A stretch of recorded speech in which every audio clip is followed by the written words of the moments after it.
দিলীপ ঘোষ বর্ধমান দুর্গাপুরে বিজেপি প্রার্থী। তিনি হকি স্টিক হাতে খেলছেন রীতিমতো মাঠে নেমে। আর দিলীপ ঘোষ তিনি এবার বলছেন যে ভোটের চেয়ে বড় গেম আর কিছু নেই।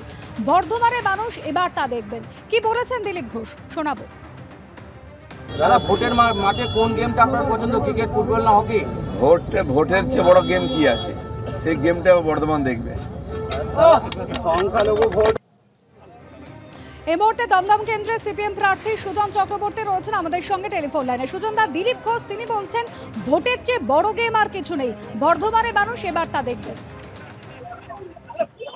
দেখুন, আমি তো এক কথা রোজই বলছি, আপনি মমতা ব্যানার্জির মুখে যে শব্দ পাবেন, যে ভাষা পাবেন, সময়ের অন্তরে একই কথা একই ভাষা আপনি পাবেন বিজেপি নেতাদের মুখে। বিজেপি নেতারা যে কথা বলবে একই কথা আপনি কদিন পাবেন তৃণমূলের নেতাদের মুখে। মুখ্যমন্ত্রী বলেছেন খেলা হবে, রাজনীতিটাকে খেলার জায়গায় পরিণত করেছেন। দিলীপ ঘোষ বলছেন ভোটের চাইতে বড় গেম আর কিছু নেই, খেলা হবে। খেলা হবে মনোভাবে মানুষের যে জীবন সর্বনাশ হয়ে যাচ্ছে, তৃণমূলেরও দায়িত্ব নেই, বিজেপিরও দায়িত্ব নেই।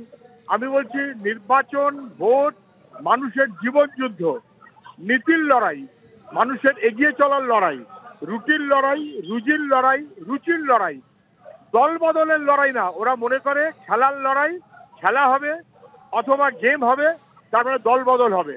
ইসবল মোহনবাগানের দল বদলের মতন রাজনীতির দল বদল নয়, দিন বদলের লড়াই, রুটির লড়াই, রুজির লড়াই, রুচির লড়াই।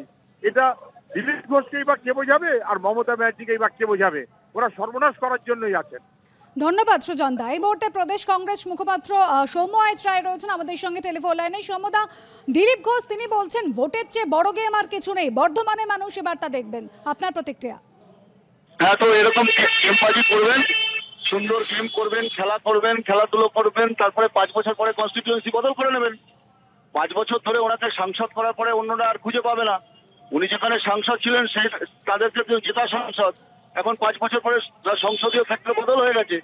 তার মানেটা এটা দাঁড়ালো যে মানুষকে ধোঁকা দেওয়া, কঞ্চকতা করার মধ্য দিয়ে ওনারা শুধু খেলাধুলো করবেন, গেম করবেন, আর ভোট মিটে গেলে ভোট পাকে পালিয়ে যাবে। ভোটের না পালিয়ে যাওয়ার পরে আর অ্যাকাউন্টেবিলিটির প্রশ্ন থাকবে না। কেউ জিজ্ঞেস করছে আর জিজ্ঞাসা করতে পারবেন না, খুঁজে পাবে না, তখন কি আবার পশ্চিমবঙ্গের অন্য কোথাও দাঁড়িয়ে যাবেন? এই গেম বদল, খেলা আর দল বদল, তৃণমূল আর বিজেপি, বিজেপি আর তৃণমূল, এটা নতুন ন্যারেটিভ সৃষ্টি করেছে বাংলায় যে অ্যাকাউন্টেবিলিটি টুয়ার্ডস পিপল থাকবে না, এবং আমরা শুধু দল বদল করব, গেম বদল করব, খেলা করব, দিন বদলের প্রশ্ন আর হবে না। ধন্যবাদ সৌম্যদা।